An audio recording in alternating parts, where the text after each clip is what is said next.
لیلا کے عشق میں دیوانہ ہو گیا تھا، اس کو کہا جاتا ہے۔ تو یہاں دیوانہ کا لفظ بھی انہوں نے طنز کے طور پر استعمال کیا کہ بظاہر وہ دیوانہ تھا لیکن دراصل کتنا عقل مند اور سمجھدار تھا۔ سمجھدار کا لفظ بھی انہوں نے طنزیہ طور پر استعمال کیا ہے، ٹھیک ہے۔ جیسے فارسی کا ایک محاورہ ہے کہ دیوانہ بکار خویش ہوشیار، یعنی اس آدمی کو کہا جاتا ہے جو بظاہر دیوانہ ہو لیکن اپنے کام کے سلسلے میں ہوشیار ہو، یا کوئی بھی جو دیوانہ ہوتا ہے کوئی شخص جو جس کو ہم سمجھتے ہیں کہ اسے کوئی ہوش نہیں ہے، وہ اپنے کاموں کے بارے میں بہت ہوشیار ہوتا ہے۔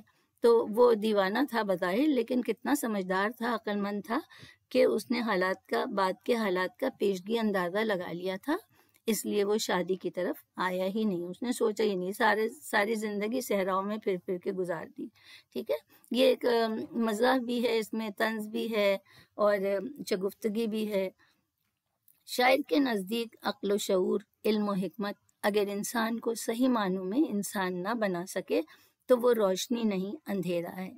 اصل علم احترام انسانیت ہے، نہ کہ انسانیت کی تذلیل، یعنی انسان کو ذلیل کرنا جو ہے وہ کوئی علم نہیں ہے، دراصل نہ وہ عقل ہے نہ شعور ہے۔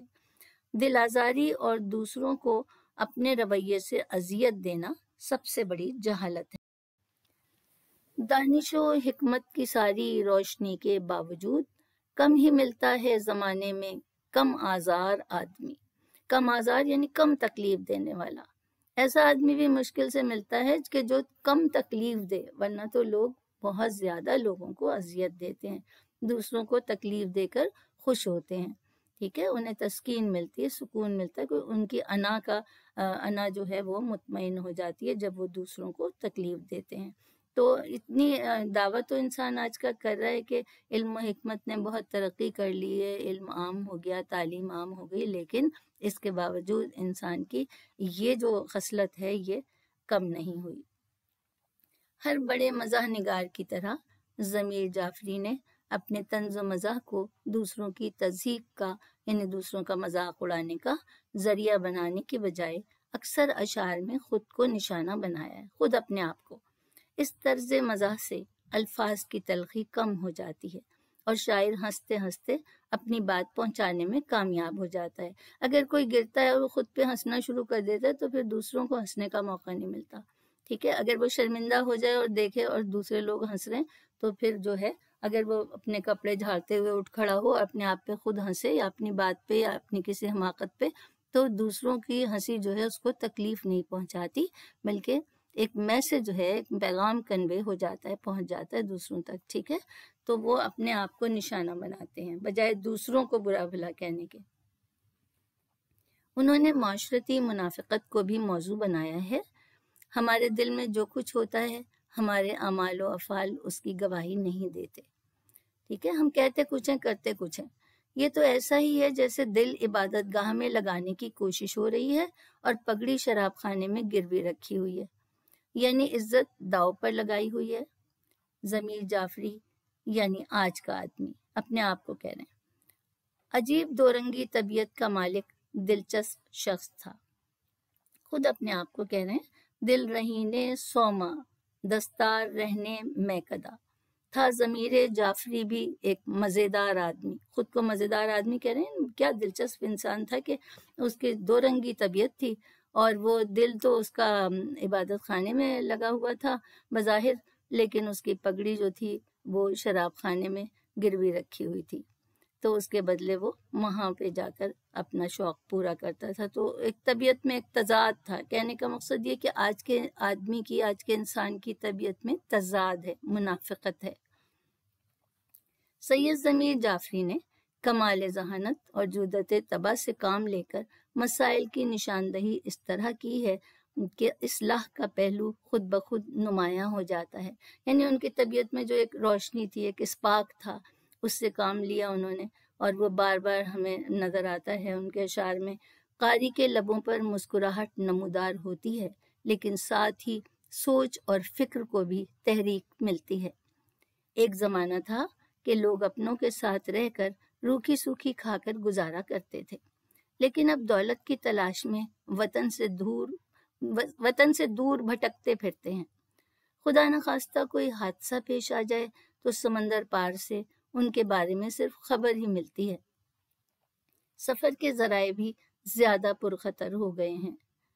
پہلے کشتی ڈوب جاتی تھی نظر کے سامنے، اب گرے گا بحر اوقیانوس کے پار آدمی۔ آدمی کو اردو کے بہت سے شاعروں نے اپنے اشعار کا موضوع بنایا ہے۔ اس سلسلے میں نذیر اکبر آبادی کی مشہور نظم آدمی نامہ نے بے مثال شہرت و مقبولیت حاصل کی۔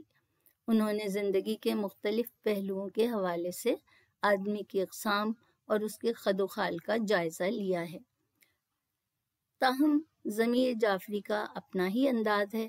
انہوں نے بڑی دل سوزی سے یعنی درد بندی سے زندگی کی بدلتی ہوئی اقدار کی نشاندہی کی ہے، اور ان کی فطری حس مزاح ان کے اشعار میں خوش دلی کا رنگ بھرتی ہے۔